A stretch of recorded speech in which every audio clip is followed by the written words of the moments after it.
Hi everyone, welcome to Devoxx this morning. Everyone awake? Everyone had a good night? I had one of those classic developer nights where you're prepping everything and you lose it all. So I've been up most of the night redoing it. I'm sure we all had those days. I'm Andy Gumbrecht. I'm from Tommy Tribe. I'm actually a committer on the Apache Tommy project, so I'm kind of adding a bit of advertising material to my slides. Hope you don't mind too much. It's about testing Java EE, and Tommy is obviously a Java EE application server.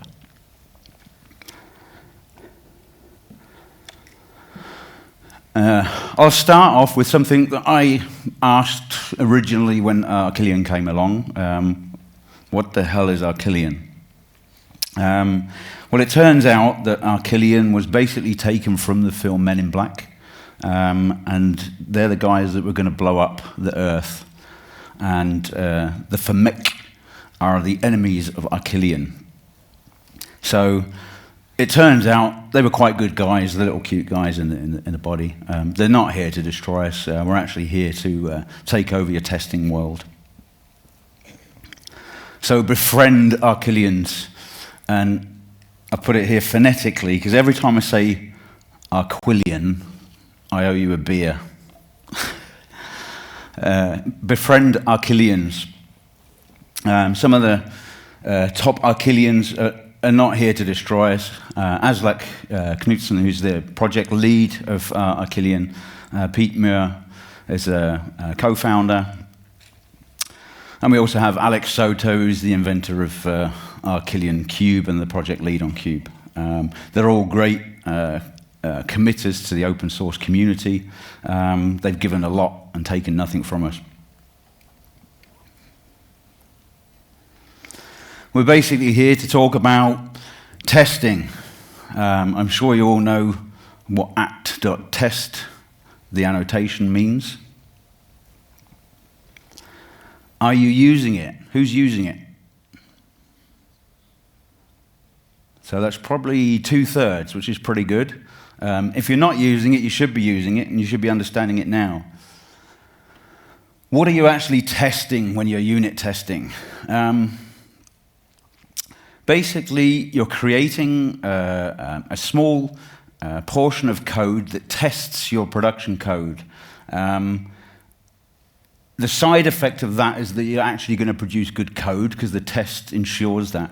But what you're actually doing is facilitating change for the future. So when you're creating a unit test, it's not just about creating the unit test itself. It's about your future development in your product. So every time you make a change, then you're actually going to be testing that change and making sure that you haven't broken something. What types of tests are we all running? It's quite important to unit test. So a unit test is obviously just something very small. It should be atomic. It should be the smallest component you can possibly test.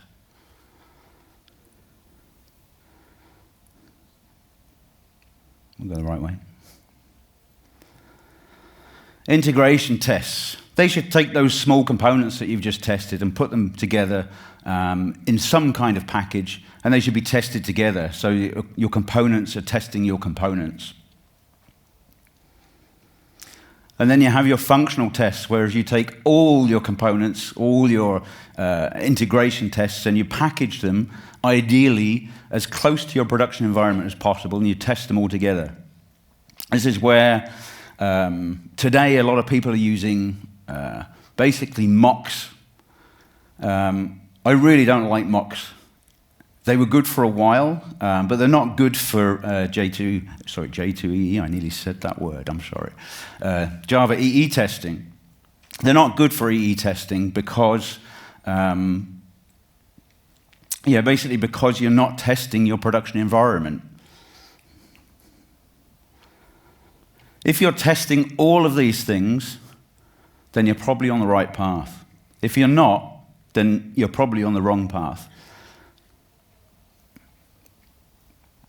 So how are we going to test? How are we going to start testing our EE environment? Traditionally, we build things by ourselves, and we create lots of mocks to mock features that our application server is offering us. And this is generally not a good way of testing. Your tests still need to be portable, so if you're going to be testing, you need to support your tests on any container. So obviously, I'm plugging Tommy from Apache here, but Arquillian has nothing to do with Tommy. It has everything to do with containers. So your container should be supported. So things like JBoss, IBM, WebSphere, Tomcat, Tommy. Oh, Tommy. It was a mistake, I promise. Your tests should still be executable in a kind of familiar fashion. You shouldn't start going down a different path, an unfamiliar path in your testing. You've all become very familiar with unit testing and the way that works. And so Arquillian is basically providing an environment. It's a framework that you can run in your IDE and on your build tool, which is these days maven. Obviously not alone. But you should be testing within your familiar environments, things like JUnit and NUnit, and that's all supported through the Arquillian framework.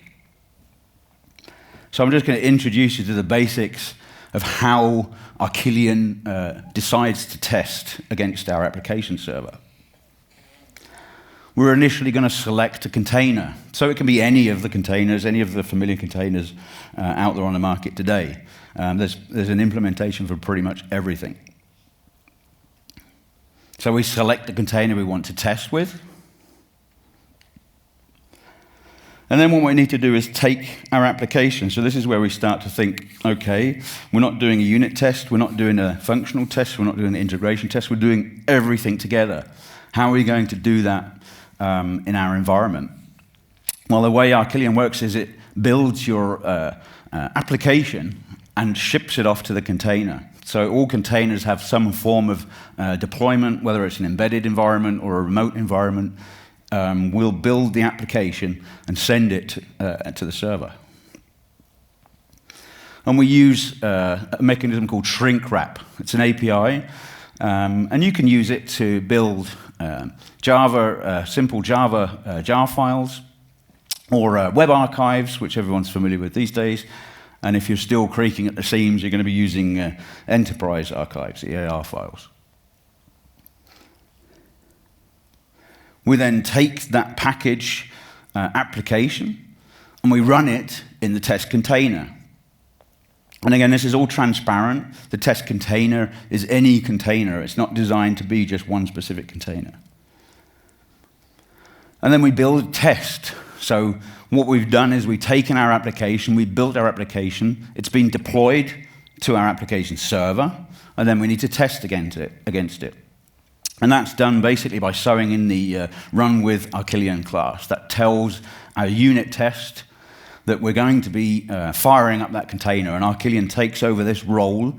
I'll show you how to configure it later, but basically here in our deployment, we're building a shrink wrap archive, and we're adding some simple classes. And when we're adding those classes, any dependent classes that are automatically pulled in by this mechanism. So you don't have to define hundreds and hundreds of classes. Only the top layer of classes and everything that's dependent will be automatically pulled into that archive. And we're defining here, as an example, a resource, the beans XML. What that does for EE is switches on CDI. So we're basically deploying an application that's CDI aware. And then our test stub. And this is where everything remains familiar. We're just creating a method and we're testing. Once we test it, we need to get our results back. So Arquillian provides us with mechanisms to proxy that information back from the server in order to give us our results. We then simply undeploy the application that we've deployed on the server and shut down the container. Let's see some code.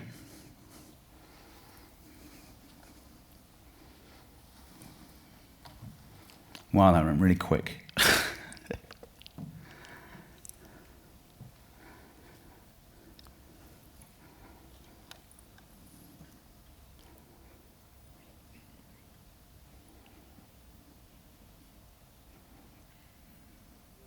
Find the right instance.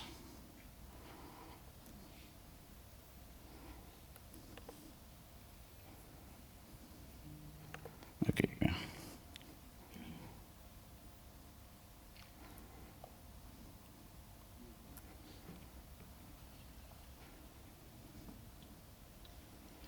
Okay, so what we're doing here is basically creating a web servlet. Am I in the right one? I'm in the wrong one, sorry. That's the next step. There we go.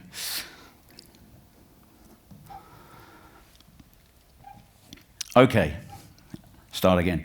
We're obviously bringing in our dependencies into our Maven project. Here I'm defining everything that's required to test against my application server. In this example here, we're importing the Java EE API from OpenEJB, which is Tommy. And it's a provided scope. So basically our application server is providing this API to test against. We're including the Arquillian bomb, which is responsible for bringing in all the files that are required. Morning, Aslak. Morning, Alex. Thanks for coming.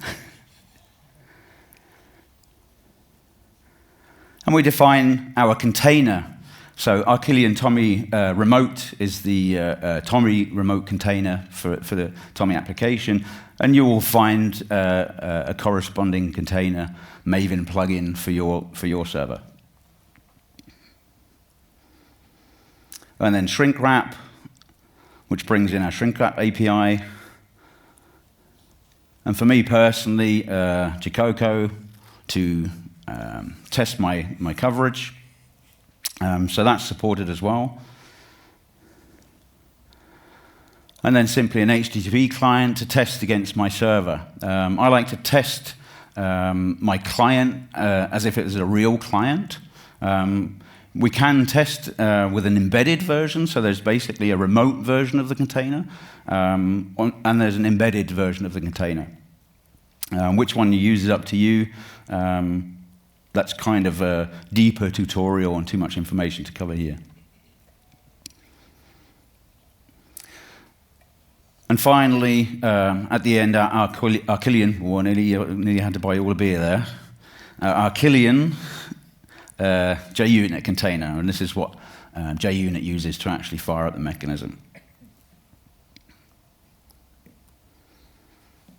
The next step is to include an Arquillian XML file. Everyone's familiar with XML, shouldn't be too difficult to understand how this file is formatted. What we're doing is defining the environment that Arquillian is going to be using to deploy our container.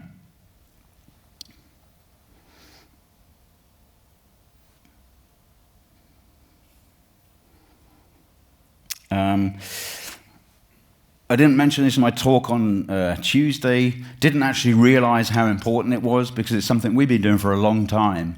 When I'm specifying my HTTP port here as -1, what we're doing in Tommy is actually firing up a random port container.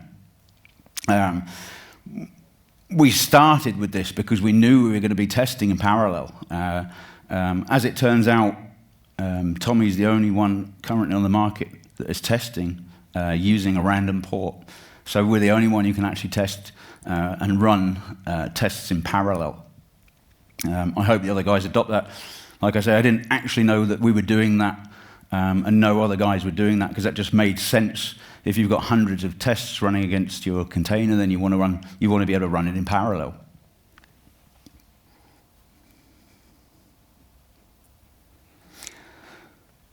So a test is obviously annotated with test, and we should always be asserting something within our test. So we need to be testing something within that method and not just running the application. And so as you saw previously, to do that, we basically need the Arquillian run with and that tells JUnit to fire up this container that is being defined within the Arquillian XML. This is a simple test, hence the name Arquillian simple test. What we're doing in the deployment area is building a web archive. We're adding some classes to test, and I'm seeing my book service is red, which is making me nervous. We're adding some persistence, and we're adding CDI. And then we're running into our test. And as you can see, I'm injecting a service from my deployed application that will actually be a proxy to the application. And in our test, I'm just going to be adding a simple book that is persisted to a lightweight database in the background.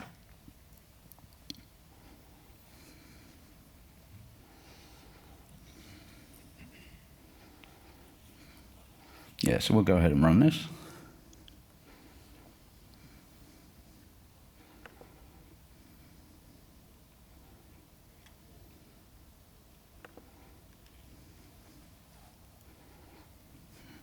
And we knew it would not find this.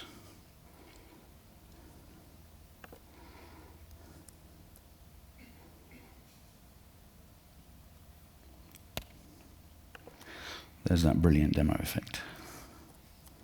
I just ran it 2 minutes ago over there.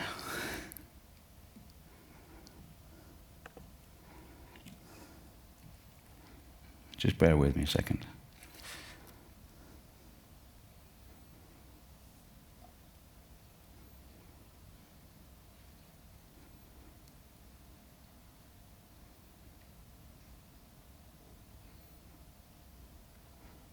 Okay, we're happy.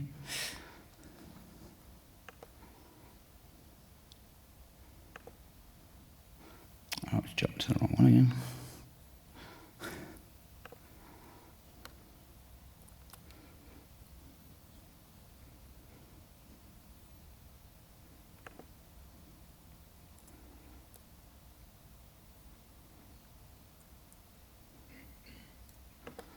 Oh, this is one of those dumb moments that's going to take me a moment to sort out.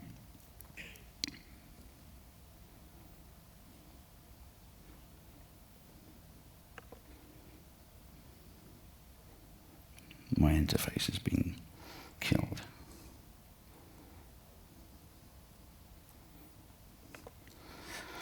Okay, I'll just have to add my interface.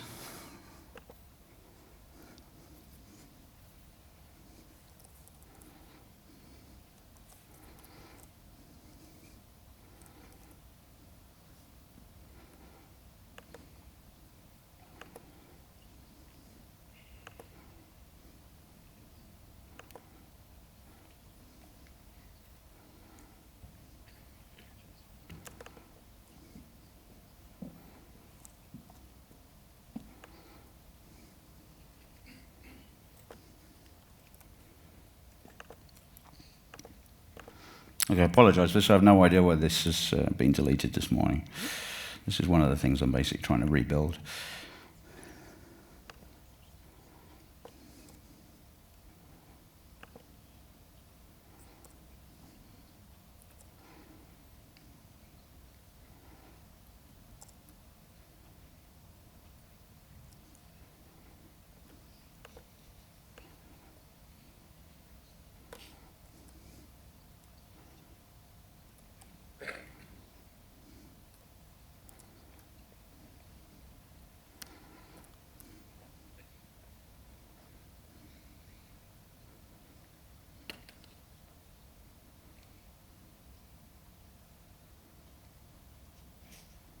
Okay, this should now run.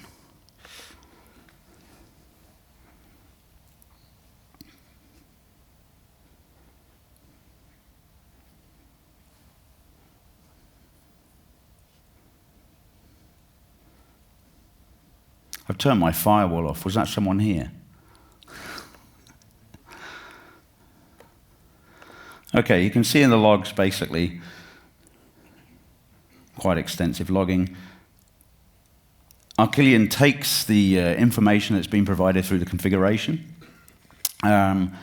The shrink wrap mechanism has built our application as a WAR file. Arquillian's fired up the container, so you can see the actual container has been started. Everything's run, and our application gets deployed. And at the end of the test, it gets shut down. So that all looks pretty simple, but actually there's a hell of a lot of things going on in the background there. I'm sure you understand that this test is actually now running in my test environment. So the application server that I'm testing against, this should be my production system. And the system that's deployed should be as near to my production system as possible. You know, obviously, if you've got something like SAP on the back end, then you might have to mock out the back end of SAP in your application. But the rest of it could really be deployed in this environment. We can define everything that the application should contain that we want to test against.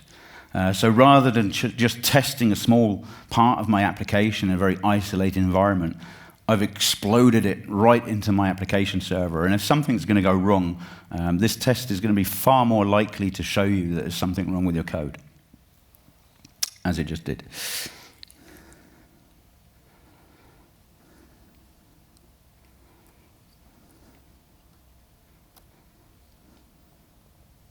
Okay.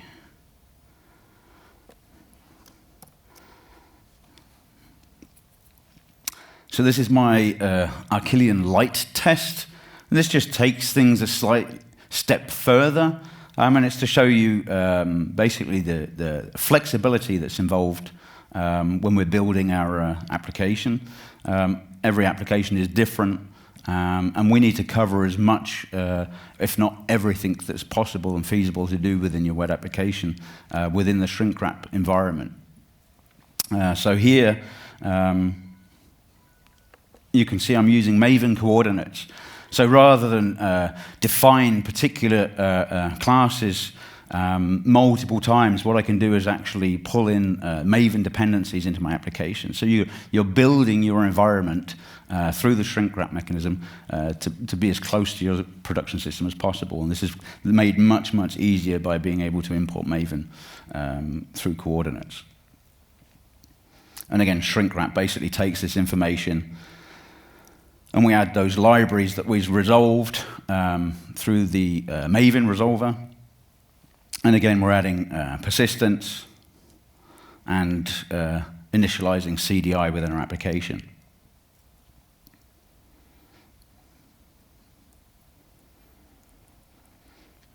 And we can merge in all this information to build our archive, which we're going to be deploying to the server. And the test becomes slightly more complex. Something that we've all learned pretty much not to do in unit testing is order your tests. In an EE environment, that's not necessarily friendly. Rather than recreate your environment several times, we'll create it once and we'll test things in order to ensure that the application workflow is actually going to work. So if you're testing, for example, a website, you might want to test some input and then read back that input and also check that that input was persisted to your database. And those things need to be done in order. You couldn't do them in any other way. And so we have an in-sequence annotation, which just basically tells us we're going to be doing our tests in a particular order.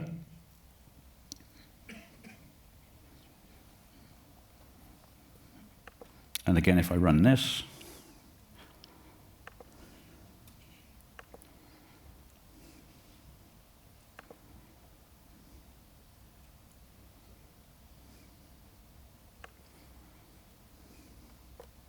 you can see again the application is being deployed to our production environment. Slightly more information being generated by the tests. And finally, the server shut down.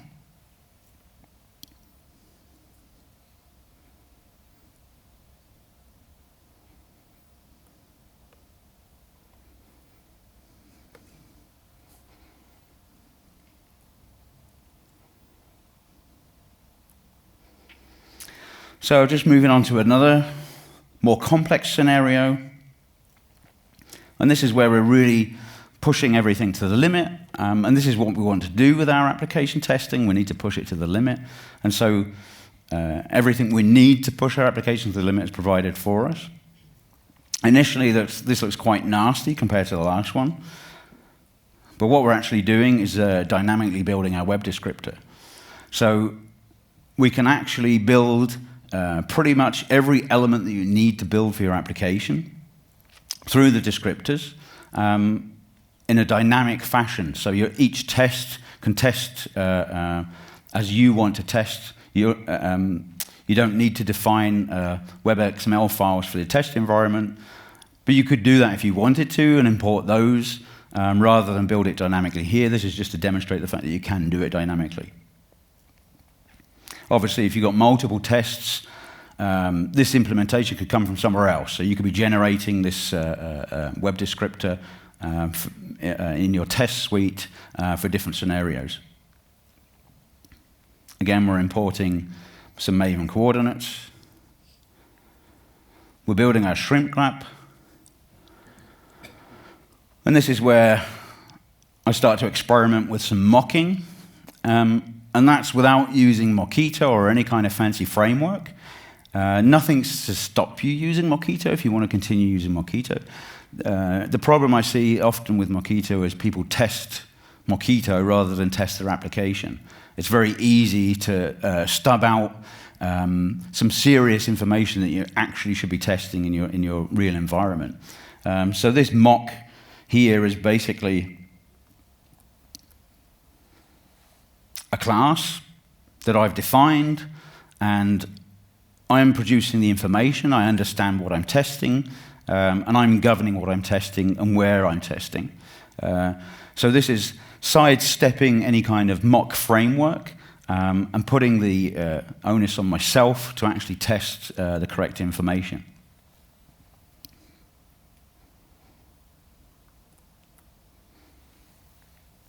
Again, we're adding some persistence.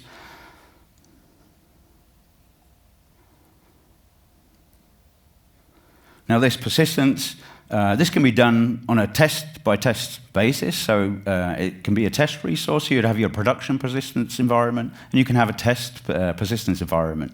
You're just adding those resources to your test scopes.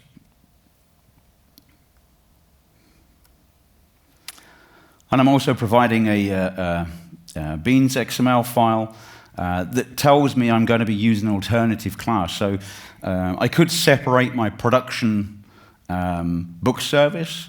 However, my production book service is part of my application. I don't want to create a separate library for this. But when I'm testing it, I can't use the production one because it's going to the production database. So I'm creating my mock and defining it here as an alternative for use within my test. And that's about as complicated as mocking something gets in Arquillian. Again, nothing to stop you using Mockito. It just makes things more complicated.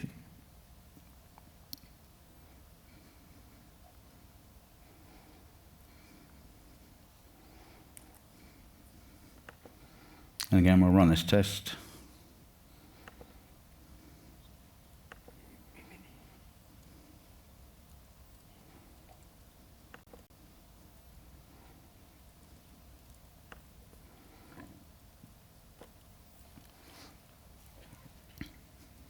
And this should become now familiar. You'll see this every time you're testing. What we're not doing with this testing is replacing everything else you're testing. This is complementing your testing environment. This should be your end stadium. This should be your goal, is to put everything together and deploy it to the application and test it.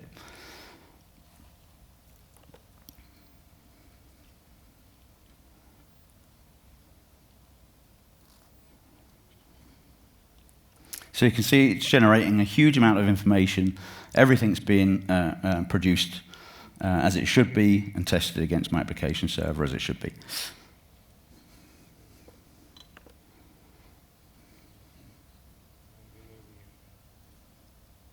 Windows. I happen to be a Windows fan, I'm sorry.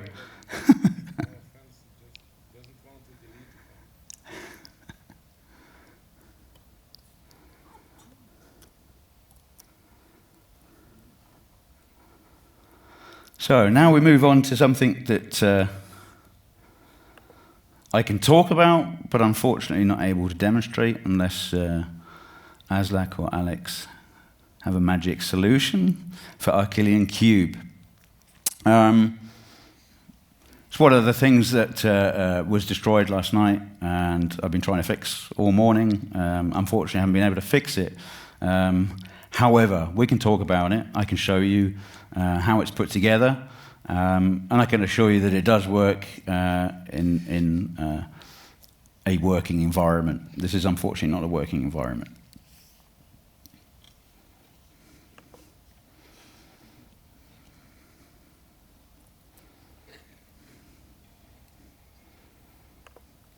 So here is the Arquillian XML file, which we've seen. What we're doing is actually defining the Arquillian cube extension. So there are many extensions available for the Arquillian environment. The cube environment is just one of many. It's actually been written by Alex Soto, who's sat in the front here, so I'm kind of hoping he might be able to get some kind of demo for you. Basically, we're defining our extension. And what this is doing is defining how we're going to be talking to our Docker environment. So recently, we've got the Docker machine, which is supposed to have made everything much, much easier to use in the Docker environment. That's not been my experience this morning, unfortunately. But basically, the Docker machine is an API that we can talk to that deploys Docker images. The goal here is then really to define a Docker image that is going to be as close to your production environment as possible. So we've already seen how Arquillian tests against our application server. Our application server can be built. I'm going to invite Alex up here in a minute anyway to talk, but... Here is the example. It's running, it's the same example. Okay, same example. We'll just swap. This is good. Yep.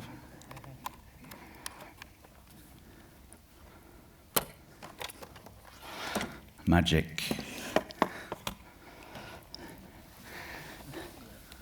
This is much, much smaller than mine.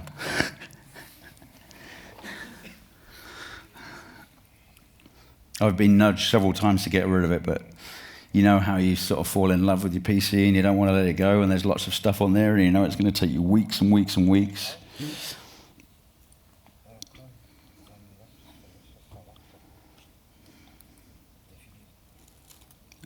Oh, how do we go into presentation mode on this?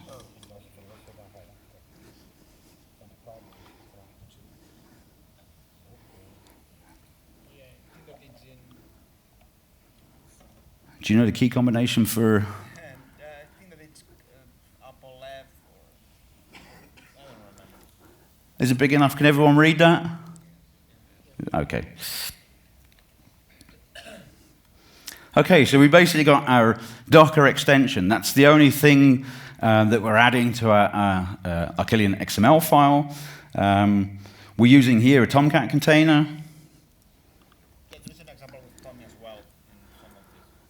I'm not going to experiment with that now. I'm not here to sell you Tommy in any way. So yeah, basically, all we've done here is we've taken an existing Arquillian XML file and we've added the Docker extension, and these are configuration parameters that are telling us we're going to be firing up a particular image. So Docker compose. So what we've got is a yet another markup language file. I don't know why you chose that, Alex. YAML. Basically here we're defining the image, and this is an image that is going to be on Docker Hub. So what we can do is deploy our production images to a repository. They don't need to be on Docker Hub. Obviously, you can have your local repository in your own development environment, and you can provide as many different images as you need to test against. The goal here is to use Docker to build an image that contains as much of your own production environment as possible. As I said previously, you might have something like a SAP backend. You don't want to be licensing SAP just to be testing, and you shouldn't really be testing against a production SAP anyway. So in your Docker image, you're going to be mocking your backend services, but the rest of it is going to be as close to your production environment as possible, including all your databases. Docker Kube is capable of firing up multiple containers, so you don't need to have one big fat image with all your production environment enclosed. You can have it spread across several different images, and there's a configuration parameter within Kube that says I want to fire up container A, container B, container C, and then finally my test container in order. This is quite a long process, and again, it's not designed to replace anything. It's designed to complement your existing test environment. Your very last test, your very last integration unit functional test should be deployed to this server to test.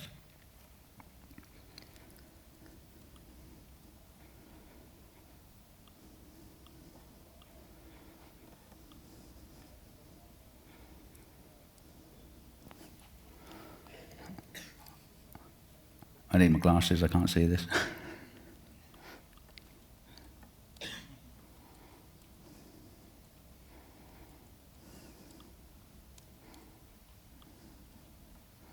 Oh, come on, I'm showing my age now. How do I right click on a Mac? Is it a double? No, with two. Two fingers. Two fingers attack. No, I'm not getting this. Oh, here we go.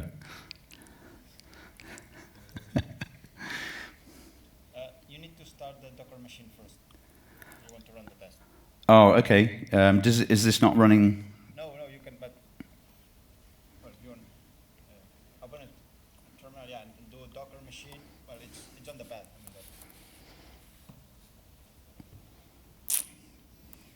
Machine. Yeah, I also have a German keyboard, I'm sorry.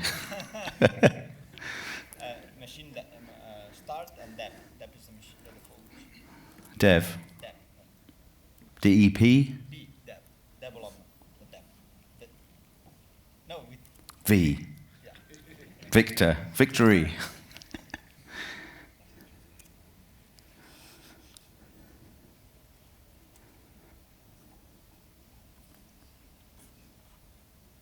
Right, okay, this is one way of doing things. You can configure Docker to actually start your container for you. This is one that's actually connecting to an existing container. So you would have your Docker containers running in the background prior to starting the test. What that is doing is firing up your application server.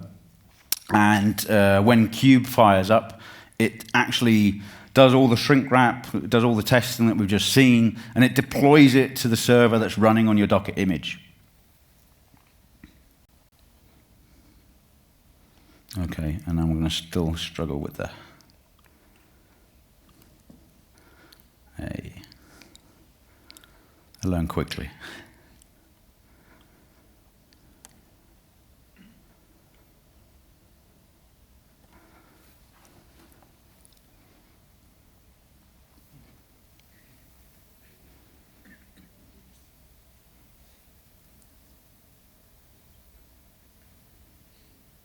No way. I mean, that's just so easy. I've been fighting that for like 4 hours this morning. No sleep. This is the exact same program running on my system, but it's not firing for some reason. We know the reason. It's Windows. That's kind of why I like Windows, because many of my customers actually use Windows in their development environment. We're all deploying to a Unix-based environment. That's fine, but particularly in Germany, a lot of developers are still developing in a Windows environment, and you cannot get away from that. And I kind of found that when you're developing in a Windows environment, I used to have a Linux box, and I had a virtual Windows, and that works to a certain degree. But when you're testing stuff like this, It's kind of proof in the pudding that sometimes it doesn't work and you actually need to run and test on a real Windows system. So that's my principal reason for staying on a Windows box. But I have actually got shoulder ache from lugging that thing around this week, so maybe for Christmas, John Louis is going to change my mind. He's the one that laughs the loudest. Well, basically here, again, it looks very simple on screen. But obviously what's gone on in the background here is we've had our Docker image fired up that sat there in the background waiting for us on remote ports. And our test has put everything together. It's deployed it to that remote server in that remote Docker image. And it's returned those results and we've got a pass. And this is basically the power of Docker Cube. And thanks very much for Alex for providing me with a demo environment. That's pretty much it. We're early. My slides went through pretty quick at the start. We've got 20 minutes for questions, or you could all go and get a drink. Drink. Unfortunately, there's no free beer yet, unless Red Hat's got some stash downstairs. So yeah, open for questions. Any questions? And don't forget, we've got Aslak and Alec here, who are the lead developers of this actual technology. They're going to be doing their talk later today. Oh, yesterday. Oh, you did it yesterday? I missed that because I was doing this. Yeah, any questions? No questions? Okay. One question. How is Arquillian able to reload the application server without restarting it all over? Okay, I'm going to repeat your question because we do have a microphone up here, but the question is, are we able to start the container and leave the container running, is guess what I'm saying? Yeah, so we can start the container and we can run multiple tests against a running container. So we're not actually starting and stopping the container for the whole test suite. We could start the container at the beginning of an entire test suite and shut it down at the end of that test suite. That's obviously entirely up to you how you would configure that, but yes, we can do that. Doing it the wrong way. Okay. This test took a very long time to execute. We have a lot of unit tests and a lot of Arquillian tests. What's your production server? JBoss. Okay, so this is, again, one of the selling points of Tommy. You might want to plug those guys in. We're not in competition with anyone. Everyone complements each other. Your choice of application server is your choice of application server. Obviously, I'm a fan of Tommy. But this is quite a big deal with the -1. You're actually not able to run tests in parallel on a JBoss because it doesn't have this feature of random port testing. In fact, if I can find it in here, are you injecting the resource in this? No, because it's a Tomcat. Uh, I'm injecting the URL. Oh, you've got the URL, yeah. Okay. Yeah, so there are several annotations provided within the Arquillian framework. So you can inject the environment that you're testing against. And one of those is the IP and the port number. So in your test, your client knows how to communicate with that remote server. And again, with this parallel testing, you're testing against several servers all running in parallel. That's very quick. But to solve your current problem, the best option would probably be to start the server at the beginning of the test suite and stop it at the end. You're welcome. Any more? So me as somebody who does not use this very much, just experiment, can you tell me what's the case for using Arquillian just like a lightweight container in comparison to just take my whole application, start it up in, for example, JBoss, connect to the database and do my tests